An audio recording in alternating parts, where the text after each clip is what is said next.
HCM Staffing provides processes for recruitment and personnel placement, but also customized strategies for training and education, and also personalized coaching.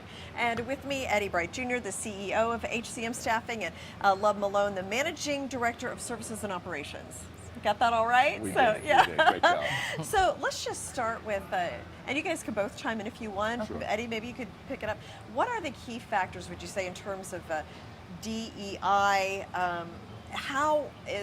Why is that being so emphasized so much in corporate America right now? There's been a real awakening, Jane, within corporate America. First of all, thank you for having us, as always. This is a pleasure. It really is. There's been a real awakening in corporate America as far as being able to grow those that we might call in underserved communities, as well as corporations are realizing that, hey, we want our workplace to look like the audiences that we serve. We realize that bringing that community in, those individuals in, opens up creativity. It allows us to sell better, market better. It allows us to retain talent better like we never have before. And then when you talk about DE&I, and you talk especially about diversity, if I'm going into a workplace that might not have many African Americans, me seeing other African Americans there that are especially in positions that represent success, time, and tenure within that corporation gives me that aspiration that I can be that person. I can grow up in this country, in this company, and I can be very successful. What have you seen particular strategies work better than others? Yes, which is kind of exciting because I feel before we all had the same strategy where we go to historically black college, we would then reach out to the fraternities and sororities, and so every company was doing that. I think we now that people have started to put more emphasis on it, they're thinking outside the box. And that's one of the things we do best is advise clients on making sure, first, hire, right?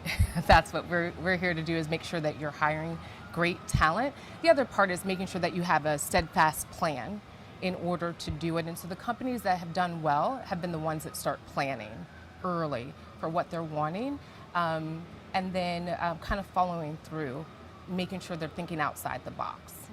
What are some of those outside of the box strategies?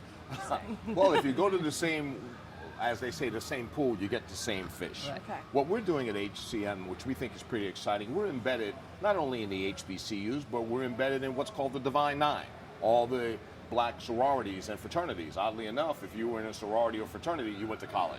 So we're doing that. We're upskilling. We're coming in and we're saying, hey, we know that a lot of times you want to go and hire people. Let us come in and raise up the talent that you have. Sometimes people are very good technically, but they may not have the management skills. They may not have the emotional intelligence. We provide those types of workshops, boot camps sometimes, training, business relationship management that allows you to have your own people grow.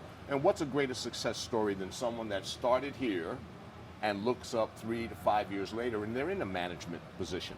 They've actually had some what we call positive attrition within the workplace. Are there particular industries that you're finding more success in than others, and why would that be? Well, I think there's several. Obviously retail, because we're so consumer centric. So you want your workplace to look like the people you want to sell your stuff to, as they say. I think industries that are really making the push are financial. They understand. One industry that I'm really excited about is the pharmaceutical industry, because what they're doing, which is different, they're looking at underserved communities and they're saying, hey, listen, your checkups and your health plan has to be more than the emergency room, which is a prevalent problem within some of the underserved communities. So they're really making a push. They're really investing and willing to invest a lot of money to make inclusion part of their workplace. It's hard to find talent, but what they're also doing is saying, hey, we understand we're pharmaceuticals and life sciences, but some of these same skills are applicable in retail, in banking, in marketing, and we can bring people in from those areas and grow them up within the pharmaceutical space. And what kind of value proposition would you say that HCM adds? So one, I think because we have been in this space prior to Black Lives Matter and any of the incidents. This is something we've been doing for years. It's not something we just started doing because it was popular. So it was something that was in the fabric, as well as the people. I feel like when I go into work, there's a great number of people that really care, and we're invested in the talent. So when companies come to us, they actually can see talent that we've invested years in. We know who we are sending over to you. And the best thing is also just, again, making sure that we are fostering the talent. So one of the things we provide with executive placement is executive coaching. So we're making sure that people are trained, but also that we know who we're sending to you and actually invest in them long term. Yeah, good point. Yeah. And I think that's important because sometimes work is more than just like showing up and being on time. There's like a lot of other things involved in it, and you really take care of some of those other skills too. Jane, right now it's hungry to hire. Although there may be some financial strains coming, I'll stay away from the word recession. I'll say there may be some financial strains. The fight for talent, especially in our professional services area, IT, accounting, finance, HR, procurement, which are the 5 areas that we service, we think better than anyone else. There's going to be a fight for talent. And then when we add the need for diversity, inclusion, we use the word equity, and another word we like is parity. We want to see women paid as well as men. We want to see those that may represent diverse communities paid as well. And that means we want to put them in positions that influence how companies think. So parity is very important as well. And as Love has said, we've been here a long time. We didn't just create our programs. And then we're very fortunate to have a very dynamic private equity group behind us so we can invest ahead of the curve.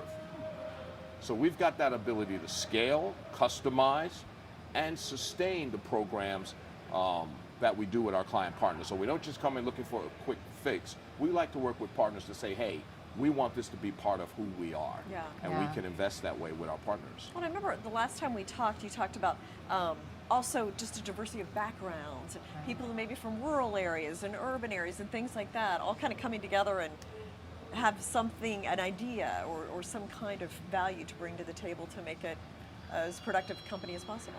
One other thing I'd like to mention, one of the things that we're very active in is working with those with disabilities.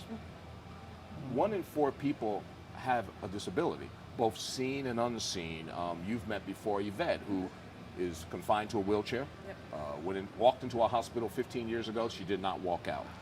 And she's made it her life purpose to make sure that she can come in and look at everything from ergonomics to how do you retain, how do you attract those with disabilities. And that's another area where we're really bringing creating some very strong value collaborations with our client partners. Okay, and Love, finally, do you want to share maybe what you're looking forward to, say in 2023? What are your goals? Oh, thank you so much.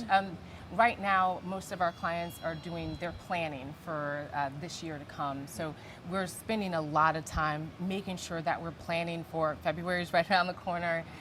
Any goals that you have for diversity and inclusion are right around the corner. So this is the time that that most companies are putting in the budget. So we just, kind of are making sure our clients are remembering their goals for next year and starting now. And so if they have any questions or any want to help with the roadmap, we're here. And also we have amazing talent that's always looking for work. And we're excited to share a lot of our client partners with New to the Street. I'm excited to meet them. We've got a lot of client partners that are doing exciting things, especially in the DE&I space, and hiring, of course. And we're excited to have them take advantage of New to the Street. Okay, well, thank you, Love and Eddie. You. Always great to talk to you.